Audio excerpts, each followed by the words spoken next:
안녕하세요. 상처 입은 치유자 TV입니다. 오늘 하루도 주님 안에서 평안하신지요? 여러분과 함께 하나님의 말씀을 나누게 되어 참 감사합니다. 오늘은 하나님께서 우리의 마음을 어떻게 보시고 어떻게 다루시는지에 대해 깊이 나누고자 합니다. 하나님은 지금 이 순간에도 우리 각자의 마음을 살피고 계십니다. 우리 마음에 새길 말씀은 잠언 4장 24절 무엇보다 너희 마음을 지키라 생명의 근원이 이에서 남이라 본문 말씀을 가지고 시작하겠습니다. 하나님께서 사무엘 선지자를 이새의 집으로 보내셨을 때의 일을 기억하십니까? 사무엘은 이새의 장남 엘리압을 보고 분명히 이 사람이 하나님께서 택하신 자라고 생각했습니다. 키도 크고 외모도 준수했으니 왕으로 손색이 없어 보였기 때문입니다. 그러나 하나님께서는 사무엘에게 말씀하셨습니다. 사람은 외모를 보거니와 나 여호와는 중심을 보느니라. 이 말씀은 단순히 외모와 중심의 차이를 말씀하시는 것이 아닙니다. 하나님께서 사람을 평가하시는 기준이 무엇인지를 분명히 보여주시는 장면입니다. 사람들은 드러난 것을 봅니다. 학벌을 보고 경력을 보고 재산을 보고 지위를 봅니다. 그러나 하나님은 그 모든 것 너머에 있는 마음의 중심을 보십니다. 다윗이 선택받은 이유가 무엇이었습니까? 그는 막내였고 들판에서 양이나 치던 목동이었습니다. 아무도 주목하지 않았던 사람이었습니다. 형들처럼 전쟁터에 나갈 수도 없었고 사람들 앞에 설 기회도 없었습니다. 그러나 하나님은 다윗의 마음을 보셨습니다. 들판에서 혼자 양을 지키며 하나님을 찬양하던 그 마음. 사자와 곰이 나타났을 때 하나님을 의지하며 맞섰던 그 마음. 아무도 보지 않는 곳에서도 충성했던 그 마음. 하나님은 그 마음을 기억하셨습니다. 사도행전 13장 22절에서 하나님은 이렇게 증언하십니다. 내가 이새의 아들 다윗을 만나니 그는 내 마음에 맞는 사람이라 내 뜻을 다 행하리라. 다윗은 완벽한 사람이 아니었습니다. 그는 실수도 했고 죄도 지었습니다. 그러나 그의 마음은 하나님을 향해 있었습니다. 죄를 지었을 때 그는 즉시 회개했습니다. 넘어졌을 때 그는 다시 일어나 하나님께 나아왔습니다. 하나님은 그의 마음을 보셨습니다. 욥기 23장 10절은 이렇게 말합니다. 그러나 내가 가는 길을 그가 아시나니 그가 나를 단련하신 후에는 내가 순금같이 되어 나오리라. 하나님께서는 욥을 시험하셨습니다. 그것은 욥을 망가뜨리기 위함이 아니었습니다. 욥의 믿음이 진짜인지 시험받지 않은 믿음인지를 드러내시기 위함이었습니다. 욥은 모든 것을 잃었습니다. 재산도 자녀도 건강도 명예도 모두 사라졌습니다. 친구들은 그를 정죄했고 아내조차 하나님을 저주하고 죽으라고 말했습니다. 그러나 욥은 끝까지 하나님을 붙들었습니다. 그의 마음이 하나님께 향해 있었기 때문입니다. 욥기 1장 21절에서 욥은 고백합니다. 내가 모태에서 알몸으로 나왔사온즉 또한 알몸으로 그리로 돌아가올지라 주신 이도 여호와시요 거두신 이도 여호와시오니 여호와의 이름이 찬송을 받으실지니이다. 이것이 시험 가운데 드러난 욥의 마음입니다. 모든 것을 잃었어도 하나님을 찬송하는 마음, 모든 것이 무너져도 하나님을 신뢰하는 마음. 하나님은 욥의 마음을 아셨고 그를 순금같이 빚어내셨습니다. 우리는 종종 하나님께 더 큰 축복을 구합니다. 더 큰 사역을 원하고 더 큰 영향력을 바랍니다. 그러나 하나님께서는 그 축복을 주시기 전에 먼저 우리의 그릇을 확인하십니다. 작은 그릇에 큰 물을 부으면 넘쳐 흐릅니다. 하나님의 축복도 마찬가지입니다.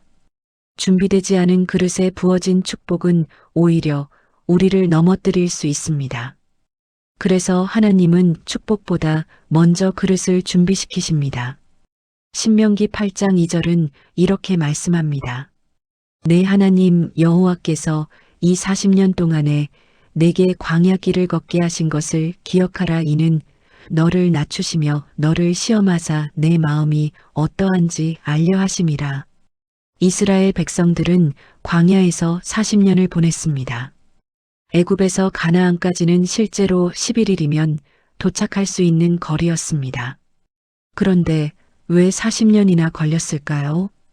그것은 하나님께서 그들의 마음을 훈련시키시기 위함이었습니다. 광야는 아무것도 없는 곳입니다.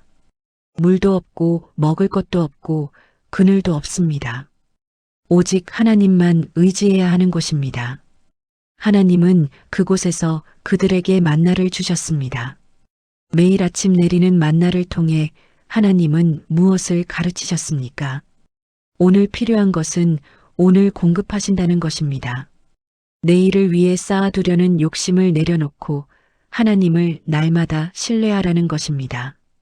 그들이 만나를 남겨두려 하면 썩었습니다. 하나님은 그들의 마음에서 의지하려는 대상을 제거하셨습니다. 오직 하나님만 바라보게 만드신 것입니다.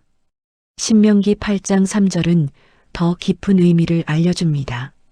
너를 낮추시며 너를 줄이게 하시며 또 너도 알지 못하며 내 조상들도 알지 못하던 만나를 내게 먹이신 것은 사람이 떡으로만 사는 것이 아니요 여호와의 입에서 나오는 모든 말씀으로 사는 줄을 내가 알게 하려 하심이니라.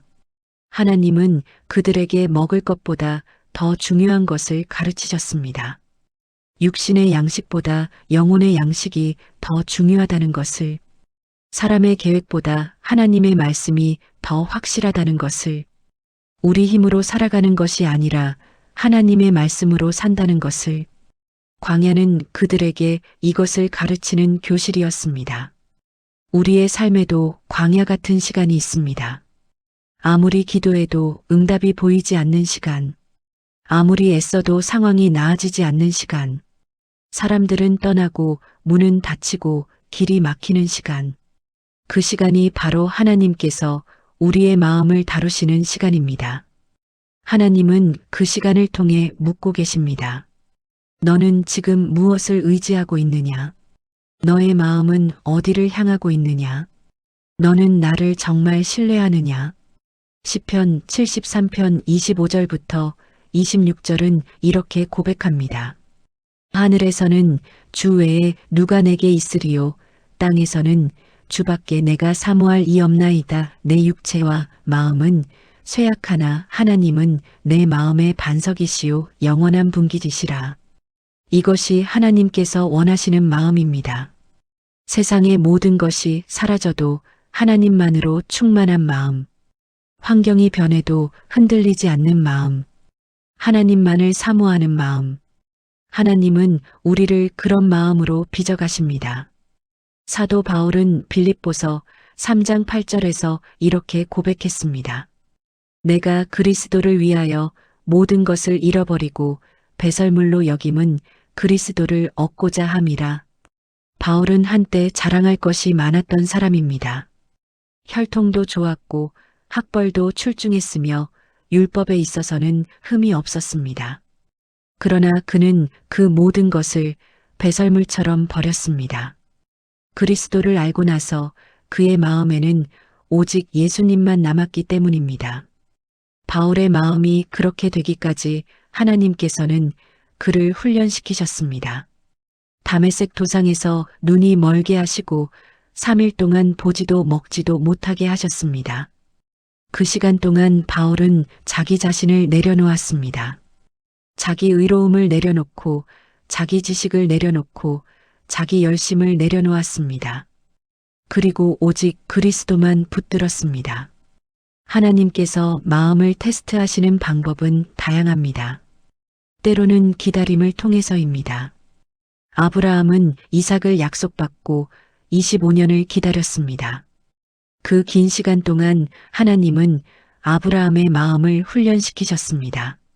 자기 힘으로 해결하려는 마음을 내려놓게 하시고 오직 하나님의 때를 기다리는 믿음을 세워주셨습니다. 요셉은 꿈을 꾸고 13년을 기다렸습니다. 형들에게 팔려가고 억울하게 누명을 쓰고 감옥에 갇혔습니다. 그러나 그 시간 동안 요셉의 마음은 변하지 않았습니다. 그는 어디에 있든지 하나님을 경외하며 최선을 다했습니다. 그의 마음이 하나님께 고정되어 있었기 때문입니다. 창세기 39장은 반복해서 이렇게 기록합니다. 여호와께서 요셉과 함께 하심으로 그가 범사에 형통한 자가 되었고 환경은 최악이었지만 하나님은 요셉과 함께 하셨습니다. 왜냐하면 요셉의 마음이 하나님을 향해 있었기 때문입니다. 때로는 관계를 통해서입니다. 다윗은 사울에게 쫓기는 시간을 보냈습니다. 사울은 다윗을 죽이려 했지만 다윗은 2번이나 사울을 죽일 기회가 있었음에도 손을 대지 않았습니다. 사무엘상 24장 6절에서 다윗은 이렇게 말합니다. 내가 손을 들어 여호와의 기름 부음을 받은 내 주를 치는 것은 여호와께서 금하시는 것이니 다윗의 마음이 드러나는 순간입니다. 복수할 수 있는 기회가 왔을 때, 원수를 갚을 수 있는 상황이 되었을 때 다윗은 자기 감정을 따르지 않고 하나님을 경외했습니다. 하나님은 우리의 마음이 어디를 향하는지 보십니다. 예레미야 17장 9절부터 10절은 이렇게 말합니다. 만물보다 거짓되고 심히 부패한 것은 마음이라 누가 능히 이를 알리오마는 나 여호와는 심장을 살피며 폐부를 시험하고 각각 그의 행위와 그의 행실대로 보응하나니 우리의 마음은 우리 자신도 알 수 없을 만큼 복잡합니다. 겉으로는 선한 일을 하는 것 같지만 속으로는 인정받고 싶은 마음이 있을 수 있습니다. 그래서 하나님은 우리의 마음을 테스트하십니다. 진짜와 가짜를 구분하시고 겉과 속이 다른 것을 드러내시고 숨겨진 동기를 밝히십니다. 이것은 우리를 정죄하기 위함이 아닙니다. 우리를 정결하게 만들어 진짜 축복을 누리게 하기 위함입니다. 에스겔 36장 26절은 약속합니다. 또 새 영을 너희 속에 두고 새 마음을 너희에게 주되 너희 육신에서 굳은 마음을 제거하고 부드러운 마음을 줄 것이며 하나님은 우리에게 새 마음을 주시는 분이십니다. 우리 스스로는 마음을 바꿀 수 없습니다. 그러나 하나님께서 새 마음을 주십니다. 굳어진 마음을 부드럽게 하시고 닫힌 마음을 열어주시고 상한 마음을 치유하십니다. 그래서 우리는 기도해야 합니다. 시편 51편 10절의 다윗의 기도처럼 하나님이여 내 속에 정한 마음을 창조하시고 내 안에 정직한 영을 새롭게 하소서. 이것이 우리가 날마다 드려야 할 기도입니다. 내 마음을 정결하게 하시고 내 마음을 새롭게 하시고 내 마음을 주님께 고정시켜 달라고. 사랑하는 여러분, 하나님께서 지금 당신의 마음을 보고 계십니다. 당신이 무엇을 생각하는지, 당신이 무엇을 사모하는지, 당신의 마음이 어디를 향하고 있는지 하나님은 다 아십니다. 그리고 그 마음을 통해 당신을 준비시키고 계십니다. 힘든 상황이 계속되는 것처럼 보여도 길이 막힌 것처럼 느껴져도 아무 일도 일어나지 않는 것 같아도 하나님은 지금 당신의 마음 그릇을 넓히고 계십니다. 더 큰 축복을 담을 수 있도록, 더 큰 사명을 감당할 수 있도록, 더 큰 은혜를 누릴 수 있도록 당신의 마음을 준비시키고 계십니다. 마음을 지키십시오. 세상의 유혹에 마음을 빼앗기지 마십시오. 사람의 평가에 마음이 흔들리지 않게 하십시오. 환경의 변화에 마음이 요동치지 않도록 하십시오. 오직 하나님께 마음을 고정하십시오. 말씀으로 마음을 채우고 기도로 마음을 지키고 찬양으로 마음을 세우십시오. 그러면 하나님께서 당신을 통해 일하실 것입니다.